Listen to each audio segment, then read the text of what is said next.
And then you'll have the three in front of him there. And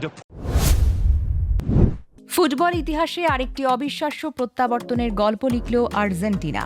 ম্যাচের ৭৯ minute পর্যন্ত ২-০ গোলে পিছিয়ে থেকেও শেষ পর্যন্ত ৩-২ ব্যবধানে মিশরকে হারিয়ে কোয়ার্টার ফাইনাল নিশ্চিত করেছে লিওনেল স্কালোনির শিষ্যরা। ম্যাচের শুরুটা ছিল আর্জেন্টিনার জন্য একেবারেই হতাশাজনক। প্রথম ১০ মিনিটে মাঝমাঠে একের পর এক ভুল পাস ও বল হারানোর সুযোগ কাজে লাগায় মিশর।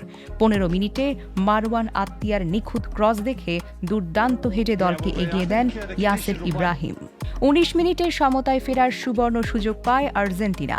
পেনাল্টি থেকে শট নেন অধিনায়ক লিওনেল মেসি, তবে ডান দিকে নিচু কোণে নেওয়া তার শট অসাধারণ দক্ষতায় ফিরিয়ে দেন মিশরের গোলরক্ষক মোস্তফা শোবের। এরপর ম্যাক অ্যালিস্টার ও হুলিয়ান আলভারেজের একাধিক প্রচেষ্টাও ব্যর্থ করে দেন এই গোলকিপার। ফলে ১-০ ব্যবধানে পিছিয়ে থেকেই বিরতিতে যায় আলবিসেলেস্তেরা। দ্বিতীয়ার্ধে চাপ বাড়ায় মিশর। ম্যাচের ৬৭ মিনিটে দ্রুতগতির কাউন্টার অ্যাটাক থেকে মোস্তফা জিকো গোল করে ব্যবধান ২-০ করেন। তখন অনেকেই ধরে নিয়েছিলেন আর্জেন্টিনার যাত্রা বুঝি এখানেই শেষ। কিন্তু এরপরে শুরু হয় অবিশ্বাস্য প্রত্যাবর্তনের নাটক।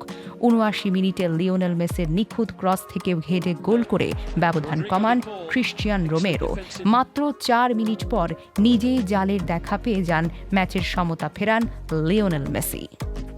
সমতায় ফেরার পর জয়ের জন্য মরিয়া হয়ে ওঠে আর্জেন্টিনা। যোগ করার সময়ে দুর্দান্ত এক আক্রমণ থেকে আসে নির্ধারণী গোল।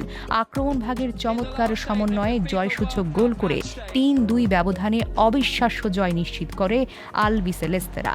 ২ গোলে পিছিয়ে থেকে হাল না ছাড়ার মানসিকতা, শেষ মুহূর্ত পর্যন্ত লড়াই আর অধিনায়ক মেসির অনুপ্রেরণায় স্মরণীয় এই জয় তুলে নিয়ে কোয়ার্টার ফাইনালে জায়গা করে নিল Argentina. Desk report, recap news.